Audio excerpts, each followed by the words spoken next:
ಸತೀಶ್ ಮಲ್ಯಾರ್ ಅವರೇ, apartment federation, ಎಲ್ಲ ನಮ್ಮ BWSP ಎಲ್ಲ ಸಿಬ್ಬಂದಿ ವರ್ಗದ ಮುಖಂಡ ನೌಕರರೇ,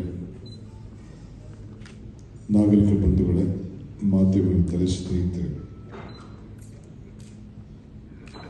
ಬದುಕಿನಲ್ಲಿ ಏನಾದರೂ ಒಂದು ಸಾಧನೆ ಮಾಡಲೇಬೇಕು. ಈ ಬೆಂಗಳೂರು ನಗರದ ಜವಾಬ್ದಾರಿಯನ್ನ ಪ್ಲಾಂಟ್ ಸಿಟಿ ಇದೆಲ್ಲ ಅನ್ನೋದು ನಮಗೆ ಅರಿವಿದೆ.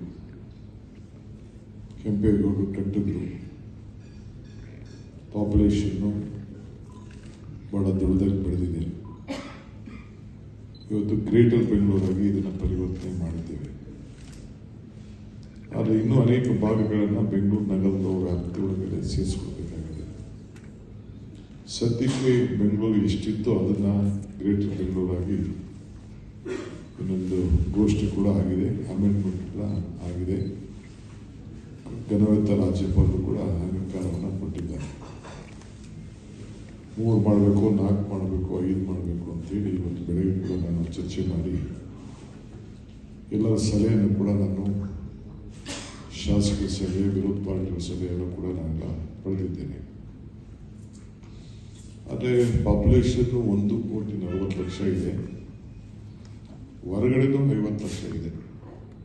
ಈಗ ಆನೇಕಲ್ ಭಾಗ ಸೇರ್ಕೊಂಡಿಲ್ಲ, ಅದಕ್ಕೆ BWSP ನೀರು ಕೊಡ್ತಾ ಇದ್ದಾರೆ.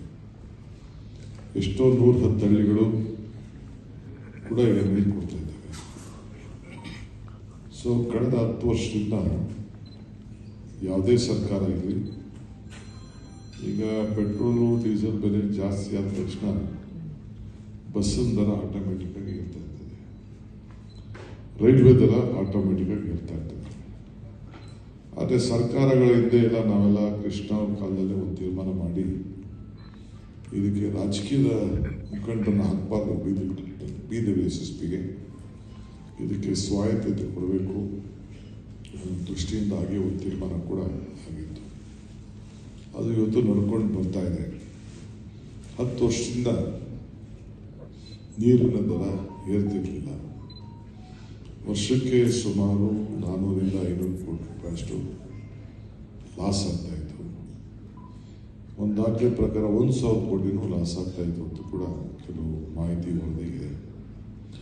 ಮೊನ್ನೆ ನಾನು ಬಂದ ಮೇಲೆ ಮೊದಲನೇ ಮೀಟಿಂಗ್ ಮಾಡಿದ್ಮೇಲೆ ಅನೇಕ ಚರ್ಚೆ ಮಾಡಿ ಆಮೇಲೆ ಟೀಕೆ ಮಾಡೋರು ಇದ್ದೇ ಇರ್ತದೆ, ಟೀಕೆಗಳೆಲ್ಲ ಸಾಯ್ತದೆ, ನಮ್ಮ ಕೆಲಸಗಳು ಉಳಿತದೆ.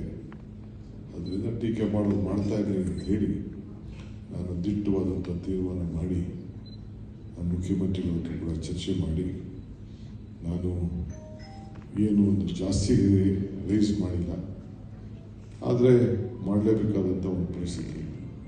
ಸದ್ಯ 500 ಕೋಟಿ ರೂಪಾಯಿ ಏನು ಲಾಸ್ ಕಡಿಮೆ ಮಾಡೋಂಥ ಒಂದು ತೀರ್ಮಾನವನ್ನು ವರ್ಷಕ್ಕೆ ತೆಗೆದುಕೊಂಡಿದ್ದಾರೆ. ಸೊ ಆಲ್ಮೋಸ್ಟು ಸ್ವಲ್ಪ ಚೇತರಿಕೆ ಮಾಡೋಂಥ, ಇನ್ನು ಫುಲ್ಲು ಸಂಪೂರ್ಣ ಲಾಸ್ನ ನಿಲ್ಲಿಸೋಕ್ಕಾಗಿಲ್ಲ. ಆದರೆ ಮುಂದಿನ ದಿನದಲ್ಲಿ ಆಟೋಮೆಟಿಕ್ ಬೇರೆ ರೀತಿ ನಾವು ಟ್ರಾನ್ಸ್ಪೋರ್ಟ್ ಕಾರ್ಪೊರೇಷನ್ ಯಾವ ರೀತಿ ಕೆಲಸ ಮಾಡ್ತಾಯಿದೆ ಅದೇ ರೀತಿ ತೀರ್ಮಾನ ಮಾಡಬೇಕು ಅಂತೇಳಿ ಒಂದು ಬದ್ಧವಾದಂಥ ನಿಲುವನ್ನು ತೆಗೆದುಕೊಳ್ತೇನೆ ಅನ್ನೋ ಮಾತನ್ನು ಕೂಡ ಈ ಸಂದರ್ಭ ಹೇಳಲಿಕ್ಕೆ ನಾನು ಬಯಸ್ತೇನೆ. ಭಾಳ ಶ್ರಮದಿಂದ ಕೆಲಸ ಮಾಡ್ತಾಯಿದ್ದೀವಿ, ಅಷ್ಟು ಸುಲಭ ಅಲ್ಲ. 5ನೇ ಸ್ಟೇಜು ಫುಲ್ ಕಾರ್ಯವ್ಯಾಪ್ತಿಗೆ ತರಬೇಕಾದ್ರೆ ಬೇಕಾದಷ್ಟು ಅಡಚಣೆಗಳಿತ್ತು, ಮಧ್ಯೆ ಎಲ್ಲ ರೋಡ್ಗಳಲ್ಲಿ ಬೇರೆ ಬೇರೆ ಎಲ್ಲ. ಇವತ್ತು ಆಗಿದೆ, ಹೊಸ ಕಲೆಕ್ಷನ್ಸು ಕೊಡಬೇಕಾದ್ರೂ ಕೂಡ ಬೇಕಾದಷ್ಟು ಸಮಸ್ಯೆ ಇತ್ತು. ಅದನ್ನು ಕೂಡ ಒಂದು ತೀರ್ಮಾನ ಮಾಡಿ ಇವತ್ತು ನಾವು ಹೊರಟಿದ್ದೇವೆ.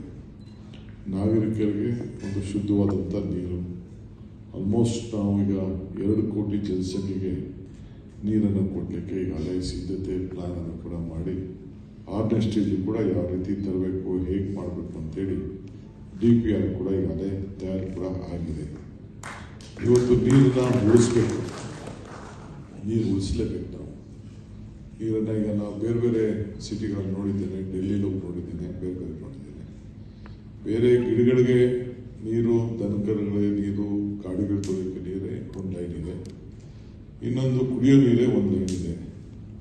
ಇಲ್ಲಿ ನಮ್ಮ ನೀರು ದನಗಳಿಗೂ ಸಿಟಿ ಒಳಗಡೆ ಇರೋಂಥ ದನಕರುಗಳಿಗೂ ಕೂಡ ಇದೇ ನೀರು ಉಪಯೋಗಿಸ್ತಾರೆ. ಉಪಯೋಗಿಸ್ತಾ ಇದ್ದಾರೆ.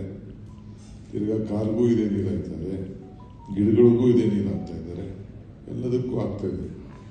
ಆಮೇಲೆ ಹೆಚ್ಚು ಕಮ್ಮಿ 32-35% ಅಷ್ಟು ನೀರು ಯಾರು ಕೂಡ ಬಿಲ್ಲೇ ಕೊಡ್ತಾ ಇಲ್ಲ. ಸ್ಲಮ್ಗಳಲ್ಲಿ, ಬ್ಯಾಕ್ವರ್ಡ್ ಕ್ಲಾಸ್ ಏರಿಯಾಗಳಲ್ಲಿ, ಕೆಲವು ಹಿಂದುಳಿಗಳಲ್ಲಿ ಇವತ್ತು ನಡೀತಾ ಇದೆ. ಆದರೂ ಕೂಡ ಬೇರೆ ಗ್ರಾಹಕರಿಗೆ ಅದ್ರ ಮೇಲೆ ಹೊರೆ ಹೊರಿಸಿ ಇವತ್ತು ಇದು ಬೀದರ್ ಯಶಸ್ವಿ ಉತ್ತಮವಾಗಿ ಮಾಡ್ತಾ ಇದೆ.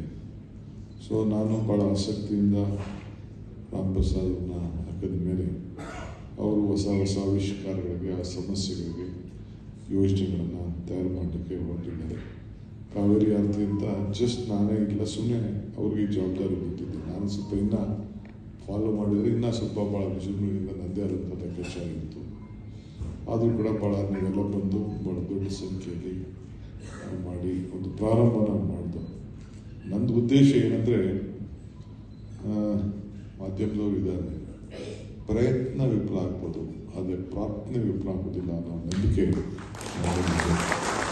ಆ ದೃಷ್ಟಿಯಿಂದ ಆ ತಾಯಿ ನೀರನ್ನು ಕುಡಿತಾ ಇದ್ದೀವಿ ನಾವು. ಈಗ ಕಾವೇರಿ ಆರತಿ ಮಾಡಬೇಕು ಅಂತೇಳಿ ತೀರ್ಮಾನ ಮಾಡಿ ನಾನು ಅದಕ್ಕೆ ಚೇರ್ಮನ್ ಹಾಕೋದಿಲ್ಲ, ನಮ್ಮ ಡಿಸ್ಟ್ರಿಕ್ಟ್ ಮಿನಿಸ್ಟರ್ ಚೇರ್ಮನ್ ಮಾಡೋಕ್ಕೆ ಹೋಗಿಲ್ಲ, ಬೀದರ್ ಡಿಸ್ಟ್ರಿಕ್ಟ್ ಚೇರ್ಮನ್ನೇ ಅದಕ್ಕೆ ಮಾಡಿ ಆ ಜವಾಬ್ದಾರಿ ವಹಿಸಿದ್ವಿ. ಪಾಪ ಇವೆಲ್ಲ ಒಳ್ಳೆ ಮಾಸ್ಟರ್ ಪ್ಲಾನ್ ಕೂಡ ತಯಾರಾಗಿದೆ. ಇದು ನಮ್ಮ ಇರಿಗೇಷನ್ ಡಿಪಾರ್ಟ್ಮೆಂಟಿಂದ 100 ಕೋಟಿ ಅಷ್ಟು ಕೊಟ್ಟಿದ್ದೀನಿ. KB ನಮ್ಮ ಚೆಸ್ಕಾಮ್ ಅಷ್ಟು ಕೊಡ್ತಾರೆ, ಬೀದರ್ ಡಿಸ್ಟ್ರಿಕ್ಟ್ ದುಡ್ಡು ಹಾಕಿ ಭಾಳ ವಿಜೃಂಭಣೆಯಿಂದ ಮಾಡ್ತಾಯಿದ್ದೀವಿ. ಪಾಪ ನಮ್ಮ ರೈತ ಸಂಘದವ್ರಿಗೆ, ಬಂದಿದ್ದ ರೈತ ಸಂಘದವ್ರಿಗೆ ಪಾಪ ಅದು ಅರಿವಿಲ್ಲ. 1,500 ಜನರಿಗೆ ಅಲ್ಲಿ ಉದ್ಯೋಗ ಸೃಷ್ಟಿಯಾಗ್ತದೆ. ಕೊಡಗಿನ ಇತಿಹಾಸ, ಕೊಡಗಿನ ಪರಂಪರೆ,